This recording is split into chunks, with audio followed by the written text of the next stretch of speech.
സാംസ്കാരികവും ആത്മീയവുമായ ഹൃദയഭാഗത്ത് പാലക്കാട് ജില്ലയിലെ പല്ലശ്ശന ഗ്രാമത്തിൽ സ്ഥിതി ചെയ്യുന്ന മീൻകുളത്തി ഭഗവതി ക്ഷേത്രം ഭക്തരുടെ മനസ്സിൽ അതുല്യമായ സ്ഥാനം വഹിക്കുന്നു. മധുരൈ മീനാക്ഷി അമ്മന്റെ ഒരു ഭാവമായി ആരാധിക്കപ്പെടുന്ന മീൻകുളത്തി ഭഗവതിക്ക് മീനിനെ പോലുള്ള മനോഹരമായ കണ്ണുകൾ എന്നതിന്റെ പ്രതീകമായാണ് ഈ പേര് ലഭിച്ചത്. മീൻകുളത്തി എന്നാൽ മത്സ്യങ്ങൾ നിറഞ്ഞ കുളത്തിന്റെ ദേവി എന്നാണ് അർത്ഥമാക്കുന്നത്. പഴയകാവ്, മീമ്പ്രക്കുളങ്ങര ദേവി എന്നീ നാമങ്ങളിലും അറിയപ്പെടുന്ന ഈ ക്ഷേത്രം കേരളീയ ശൈലിയിലുള്ള വാസ്തുവിദ്യയും നൂറ്റാണ്ടുകൾ പഴക്കമുള്ള ഐതിഹ്യവും വർണ്ണാഭമായ ഉത്സവങ്ങളും കൊണ്ട് പ്രശസ്തമാണ്. തമിഴ്നാട്ടിൽ നിന്നും കേരളത്തിൽ നിന്നും ഭക്തർ എത്തുന്ന ഈ ക്ഷേത്രം വിശ്വാസത്തിന്റെയും സംസ്കാരത്തിന്റെയും ഒരു സമുന്നയ കേന്ദ്രമാണ്. മീൻകുളത്തി ഭഗവതി ക്ഷേത്രത്തിന്റെ ഉത്ഭവം നൂറ്റാണ്ടുകൾക്ക് മുൻപ് തമിഴ്നാട്ടിലെ ചിദംബരത്ത് നിന്നുള്ള വീരശൈവ മന്നാടിയാർ കുടുംബവുമായി ബന്ധപ്പെട്ടിരിക്കുന്നു. കടുത്ത വരൾച്ചയെ തുടർന്ന് ഈ കുടുംബം മധുരൈ മീനാക്ഷി ദേവിയെ ആരാധിച്ചുകൊണ്ട് കേരളത്തിലെ പല്ലശ്ശനയിൽ സ്ഥിര താമസമാക്കി. അവർ തങ്ങളുടെ കുടുംബദേവതയായ മീനാക്ഷിയുടെ ഒരു ശില എടുത്തുകൊണ്ടാണ് യാത്ര തിരിച്ചത്. ഈ ശിലയെ അവർ തങ്ങളുടെ വഴികാട്ടിയും സുഹൃത്തുമായി കണക്കാക്കി ദിവസവും പൂജിച്ചിരുന്നു. ഒരു ദിവസം കുടുംബത്തിലെ മുതിർന്ന അംഗമായ ഒരു വൃദ്ധൻ പ്രായാധിക്യം മൂലം മധുരൈ ക്ഷേത്രത്തിലേക്കുള്ള യാത്ര തുടരാൻ കഴിയാതെ വന്നപ്പോൾ വീടിനടുത്തുള്ള കുളത്തിൽ കുളിക്കാനിറങ്ങി.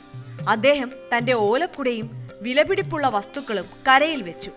കുളി കഴിഞ്ഞ് തിരികെ വന്നപ്പോൾ ആ കുടയും ശിലയും ഉയർത്താൻ കഴിഞ്ഞില്ല. അവ നിലത്ത് ഉറച്ചിരുന്നു. ജ്യോതിഷികളെ വിളിച്ച് ദേവപ്രശ്നം നടത്തിയപ്പോൾ ശിലയിൽ മീനാക്ഷി ദേവിയുടെ സാന്നിധ്യമുണ്ടെന്ന് വെളിപ്പെട്ടു. ഈ അത്ഭുത സംഭവം നടന്ന സ്ഥലം കുടമണ്ണ് എന്നറിയപ്പെട്ടു. പിന്നീട് മനാടിയാർ കുടുംബം ഈ സ്ഥലത്ത് ഒരു ക്ഷേത്രം പണിതു. അവിടെ മീൻകുളത്തി ഭഗവതിയെ പ്രതിഷ്ഠിച്ചു. ഈ ഐതിഹ്യം ക്ഷേത്രത്തിന്റെ ആത്മീയ മഹത്വത്തിന് അടിത്തറ പാകുന്നു. പല്ലശ്ശന പഴയകാവ് മീൻകുളത്തി ഭഗവതി ക്ഷേത്രം സുമാർ 1000 വർഷത്തെ പഴക്കമുള്ള ക്ഷേത്രമാണ്. ഇതിവിടുത്തെ ഞങ്ങളുടെ കുടുംബ ആൾക്കാർ പോയിട്ട് മധുര മീനാക്ഷി ക്ഷേത്രത്തിൻ്റെ സങ്കല്പത്തിലാണ് ഇവിടുത്തെ പ്രതിഷ്ഠ ഉള്ളത്. മധുരകാളി പ്രതിഷ്ഠയാണ്. മധുര മീനാക്ഷിയെ ഇവിടുത്തെ ഒരു കാരണവർ ഗുരുദേവൻ പോയി ദിവസം പോയി തൊഴുത് അദ്ദേഹം ആരാധിച്ച് വന്ന് ആ ഭഗവാനെ കൊണ്ടുവരുന്ന സമയത്ത് ലാസ്റ്റ് വയസ്സാകുന്ന സമയത്ത് അദ്ദേഹത്തിന് പ്രായാധിക്യം കൊണ്ട് ഇനി വരാൻ പറ്റില്ല എന്ന് പറഞ്ഞതിൻ്റെ അടിസ്ഥാനത്തിൽ അദ്ദേഹം പ്രാർത്ഥിച്ചു വരികയും അതോടൊപ്പം തന്നെ ഭഗവതി കൊടയിൽ വരികയും ചെയ്തതാണ്. ഭഗവതി മൂലസ്ഥാനം കൊടുമണ്ണ് ക്ഷേത്രത്തിൻ്റെ അടുത്ത് കുളത്തിൽ കുളിക്കാൻ ഇറങ്ങുന്ന സമയത്ത് കുട കുളത്തിൽ വെച്ച് കുളിക്കാൻ ഇറങ്ങുന്ന സമയത്ത് അദ്ദേഹം കുളിച്ച് കഴിഞ്ഞ ശേഷം കുട എടുക്കുന്ന സമയത്ത് കുട നൂറുന്നില്ല. അദ്ദേഹം പരിസരത്തുള്ള 2 കുട്ടികളെ അവിടെ കാവൽ നിർത്തി അദ്ദേഹം ഈ ദേശത്തുള്ള കാരണവന്മാരെ എല്ലാവരും വിളിച്ചു വരുത്തി ഒരു ജ്യോത്സ്യനെ കൊണ്ടുവന്നു സമയത്ത് ഭഗവതി മധുര മീനാക്ഷി നിങ്ങളുടെ ഒപ്പം വന്നിട്ടുണ്ട് എന്നും നിങ്ങൾ ഉചിതമായ സ്ഥലത്ത് ഭഗവതിയെ പ്രതിഷ്ഠിച്ച് ആരാധിക്കണം എന്നും പറഞ്ഞതിൻ്റെ അടിസ്ഥാനത്തിൽ മൂലസ്ഥാനമായ കൊടുമണ്ണിലാണ് ഭഗവതി അവിടെ ആദ്യം പ്രതിഷ്ഠിച്ചത്. അതിനുശേഷം ഇന്ന് കാണുന്ന ഈ ക്ഷേത്രത്തിലേക്ക് കൊണ്ടുവരികയാണ്. ദേവി ഇവിടെ വന്നിട്ട് പുനഃപ്രതിഷ്ഠ നടത്തിയിട്ടാണ് ദേവി ഇവിടെ എഴുന്നള്ളിച്ചിരിക്കുന്നത്. മീൻകുളത്തി ഭഗവതി ക്ഷേത്രം കേരളീയ വാസ്തുശൈലിയിൽ നിർമ്മിച്ചതാണ്. അതിന്റെ മതിലുകൾ ഒരിക്കലും നിലത്ത് നിഴൽ വീഴാത്ത വിധത്തിലാണ് രൂപകൽപ്പന ചെയ്തിരിക്കുന്നത്. വടക്കും പടിഞ്ഞാറുമായി 2 പ്രവേശന കവാടങ്ങളുണ്ട്. പടിഞ്ഞാറൻ കവാടത്തിനടുത്താണ് ക്ഷേത്രക്കുളം സ്ഥിതി ചെയ്യുന്നത്. ഈ കുളം മത്സ്യങ്ങൾ നിറഞ്ഞതും രോഗശാന്തിക്ക് ഉതകുന്ന പുണ്യസ്നാനത്തിന് ഭക്തർ ഉപയോഗിക്കുന്നതുമാണ്. ക്ഷേത്രത്തിന്റെ ശ്രീകോവിലിൽ മീനാക്ഷി ദേവിയുടെ വലിയ വിഗ്രഹം പ്രതിഷ്ഠിച്ചിട്ടുണ്ട്. അവിടെ ഭക്തർക്ക് ഗർഭഗൃഹത്തിന് ചുറ്റും പ്രദക്ഷിണം വയ്ക്കാൻ അനുവാദമില്ല. ശ്രീകോവിലിന് ചുറ്റും അഷ്ടദുർഗകളായ ബ്രാഹ്മി, മഹേശ്വരി, കുമാരി, വൈഷ്ണവി, ഇന്ദ്രാണി, ചാമുണ്ഡി, വരാഹി, നരസിംഹി എന്നിവരുടെ വിഗ്രഹങ്ങൾ സ്ഥാപിച്ചിരിക്കുന്നു. കൂടാതെ ഗണപതി, അയ്യപ്പൻ, വീരഭദ്രൻ, ശിവൻ, ദുർഗ, ബ്രഹ്മരക്ഷസ്, നാഗർ, ഭൈരവൻ എന്നിവർക്കായി ഉപക്ഷേത്രങ്ങളുമുണ്ട്. തേക്ക് മരം കൊണ്ട് നിർമ്മിച്ച് ചെമ്പുകൊണ്ട് പൊതിഞ്ഞ ഒരു ധ്വജസ്തംഭനം ക്ഷേത്രത്തിന്റെ മറ്റൊരു പ്രത്യേകതയാണ്. ക്ഷേത്രത്തിന്റെ കിഴക്കും പടിഞ്ഞാറും ഭാഗങ്ങളിൽ 2 അഗ്രഹാരങ്ങളുണ്ട്. അവിടെ യഥാക്രമം ശിവക്ഷേത്രവും വിഷ്ണു ക്ഷേത്രവും സ്ഥിതി ചെയ്യുന്നു. ഈ ക്ഷേത്രങ്ങളിലും സന്ദർശനം നടത്തുന്നത് മീൻകുളത്തി തീർത്ഥാടനത്തിന്റെ ഭാഗമായി ഫലപ്രദമായി കണക്കാക്കപ്പെടുന്നു. ദേവിയാണ് നമ്മുടെ പ്രതിഷ്ഠയെങ്കിലും ഇത് നടപ്പിലാക്കുന്നത് ഭൈരവനാണെന്നാണ് വിശ്വാസം. അപ്പോൾ ആയതിൻ്റെ അടിസ്ഥാനത്തിൽ ഭൈരവന് കലശപൂജ ചെയ്യാറുണ്ട്. എല്ലാ ചൊവ്വ, വെള്ളി, ഞായർ ദിവസങ്ങളിൽ കലശപൂജ ചെയ്യാറുണ്ട്. അത് കോഴി ഇതൊക്കെ എല്ലാം കൂടെ തലചുറ്റി വിടൽ, പിന്നെ മുട്ടറുക്കൽ, ഇങ്ങനത്തെ പല വഴിപാടുകളും ഭൈരവൻ്റെ അവിടെയുണ്ട്. മീൻകുളത്തി ഭഗവതി ക്ഷേത്രം വർണ്ണാഭമായ ഉത്സവങ്ങളുടെ കേന്ദ്രമാണ്. നവരാത്രി, കാർത്തിക, മണ്ഡലവിളക്ക്, മാസി തിരുവിഴ, പള്ളിവേട്ട, ഭൈരവ പൂജ എന്നിവയാണ് പ്രധാന ആഘോഷങ്ങൾ. 8 ദിവസം നീണ്ടു നിൽക്കുന്ന മാസി ഉത്സവത്തിൽ രാമായണത്തിലെയും മഹാഭാരതത്തിലെയും രംഗങ്ങൾ ചിത്രീകരിക്കുന്ന ഓട്ടം തുള്ളലും കഥകളിയും നടക്കുന്നു. ഈ ഉത്സവവേളയിൽ ദേവിയുടെ വാളും വിളക്കും ഘോഷയാത്രയായി കൊണ്ടുപോകുന്നത് ഒരു പ്രത്യേക ആചാരമാണ്. മെയ്, ജൂൺ മാസങ്ങളിൽ നടക്കുന്ന തോൽപ്പാവക്കൂത്ത് രാമായണ കഥകൾ അവതരിപ്പിക്കുന്ന ഒരു നിഴൽ നാടകമാണ്. ഈ 10 ദിവസത്തെ ഉത്സവത്തിന്റെ അവസാന ദിനത്തിൽ ശ്രീരാമന്റെ അസ്ത്രം ദേവിയുടെ മുന്നിൽ വെച്ച് ആരാധിക്കുന്നു. 12 വർഷത്തിലൊരിക്കൽ പൗർണമി ദിനത്തിൽ നടക്കുന്ന പാനമഹോത്സവം ഏറെ പ്രസിദ്ധമാണ്.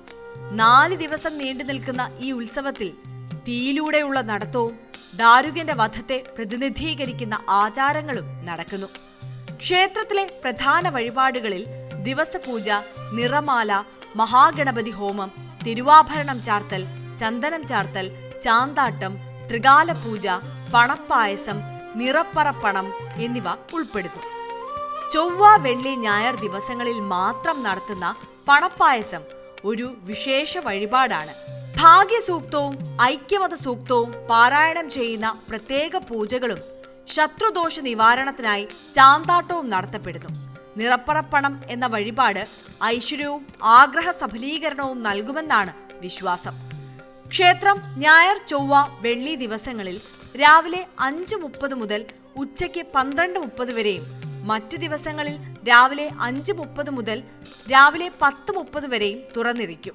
എല്ലാ ദിവസവും വൈകുന്നേരം 5:30 മുതൽ രാത്രി 8 വരെ ദർശനത്തിനായി ക്ഷേത്രം തുറന്നിരിക്കും. ത്രികാല പൂജകൾ രാവിലെ 7:30, ഉച്ചയ്ക്ക് 11:30, വൈകിട്ട് 7:30 എന്നീ സമയങ്ങളിൽ നടക്കുന്നു. പല്ലശ്ശന പാലക്കാട് പട്ടണത്തിൽ നിന്ന് ഏകദേശം 18-20 കിലോമീറ്റർ അകലെയാണ്. കോയമ്പത്തൂരിൽ നിന്ന് 70 കിലോമീറ്റർ ദൂരമുണ്ട്. പാലക്കാട്, തൃശൂർ, കോയമ്പത്തൂർ എന്നിവിടങ്ങളിൽ നിന്ന് KSRTC സ്വകാര്യ ബസ്സുകൾ മുഖേന ക്ഷേത്രത്തിലെത്താം. കൊടുങ്ങല്ലൂർ, കുന്നശ്ശേരി, പല്ലാവൂർ, ആലത്തൂർ എന്നീ വഴികളിലൂടെയും യാത്ര സാധ്യമാണ്. ടാക്സി വാടകയ്ക്കെടുക്കുന്നതിന് 500 രൂപയോ അതിൽ കൂടുതലോ ചെലവ് വരും. ക്ഷേത്ര മൈതാനത്ത് വാഹന പാർക്കിംഗ് സൗകര്യവും ദൂരദേശങ്ങളിൽ നിന്നെത്തുന്ന ഭക്തർക്ക് താമസ സൗകര്യവും ലഭ്യമാണ്. എന്നാൽ സമീപമുള്ള പാലക്കാട് പട്ടണത്തിൽ താമസിക്കുന്നതാണ് കൂടുതൽ സൗകര്യപ്രദമായി ശുപാർശ ചെയ്യപ്പെടുന്നത്. നിരവധിയായിട്ടുള്ള രാഷ്ട്രീയ, സാമൂഹിക, കലാപരംഗത്തുള്ള ആളുകൾ ഇവിടെ സ്ഥിരം വരാറുണ്ട്. ഈ അമ്പലത്തിലെ അനുഗ്രഹം തേടി വരാറുണ്ട്. അതിൽ എടുത്തു പറയുന്നത് തമിഴ്നാടിൻ്റെ മുഖ്യമന്ത്രിയായിരുന്ന ഡോക്ടർ ജയലളിത അവരുടെ പിറന്നാൾ ഇവിടെ ആഘോഷിക്കുകയുണ്ടായി. അതുപോലെ തന്നെ സുകുമാരിയമ്മ, ഗീത കന്നഡ നടി, അതുപോലെ ഇപ്പോൾ അടുത്തതായിട്ട് നമുക്ക് റീസെൻ്റായിട്ട് ജയൻ രവി അടക്കമുള്ള യുവതലമുറയിലെ നടന്മാരടക്കം, അതുപോലെ രാഷ്ട്രീയ രംഗത്തെ മന്ത്രിമാരായിട്ടുള്ള SP വേലുമണി സാറ് തമിഴ്നാട്ടിലെ, അതുപോലെ നമ്മുടെ O പന്നീർശെൽവം, രാധാകൃഷ്ണൻ, ഉടമല രാധാകൃഷ്ണൻ എന്നീ ഈവൻ കേരളത്തിലെ തന്നെ പ്രതിപക്ഷ നേതാവ്, മുൻ പ്രതിപക്ഷ നേതാവ് ശ്രീ രമേശ് ചെന്നിത്തല, അതുപോലെ തന്നെ ഇപ്പോഴത്തെ പ്രതിപക്ഷ നേതാവ് ശ്രീ VD സതീശൻ അടക്കം നിരവധിയായിട്ടുള്ള ആളുകൾ ഈ അമ്പലത്തിൽ വന്ന് വഴിപാടുകൾ കഴിക്കുകയും അവരുടെ അനുഗ്രഹത്തിന് പാത്രീഭൂതരാകുകയും ചെയ്തു. മീൻകുളത്തി ഭഗവതി ക്ഷേത്രം മനാടിയാർ സമുദായത്തിന്റെ ആത്മീയവും സാംസ്കാരികവുമായ കേന്ദ്രമാണ്. 110 മനകളിലായി വളർന്ന ഈ സമുദായം ക്ഷേത്ര ഉത്സവങ്ങളുടെ നടത്തിപ്പിൽ സജീവമായി പങ്കെടുക്കുന്നു. ക്ഷേത്രത്തിന്റെ ആചാരങ്ങളും ഉത്സവങ്ങളും കേരളത്തിന്റെയും തമിഴ്നാടിന്റെയും സംസ്കാരങ്ങളുടെ സമന്വയത്തെ പ്രതിനിധീകരിക്കുന്നു. മന്നാടിയാർ കുടുംബത്തിന്റെ വജ്രവ്യാപാര പാരമ്പര്യവും മീനാക്ഷി ദേവിയോടുള്ള അവരുടെ ഭക്തിയും ഈ ക്ഷേത്രത്തിന്റെ ചരിത്രത്തിൽ ആഴത്തിൽ വേരൂന്നിയിരിക്കുന്നു. മീൻകുളത്തി ഭഗവതി ക്ഷേത്രം വിശ്വാസത്തിന്റെയും പാരമ്പര്യത്തിന്റെയും ഒരു ജീവനുള്ള പ്രതീകമാണ്. ഒരു ഓലക്കുടയിൽ ദേവിയുടെ സാന്നിധ്യമായി എത്തിയ ഐതിഹ്യവും കേരളീയ വാസ്തുശൈലിയിൽ നിർമ്മിതമായ ക്ഷേത്രവും വർണ്ണാഭമായ ഉത്സവങ്ങളും ഈ ക്ഷേത്രത്തെ ഒരു തീർത്ഥാടന കേന്ദ്രമാക്കി മാറ്റുന്നു. ഭക്തർക്ക് ആത്മീയ ശാന്തിയും സാംസ്കാരിക അനുഭവവും രോഗശാന്തിയും നൽകുന്ന ഈ ക്ഷേത്രം പല്ലശ്ശന ഗ്രാമത്തിന്റെ ഹൃദയമാണ്.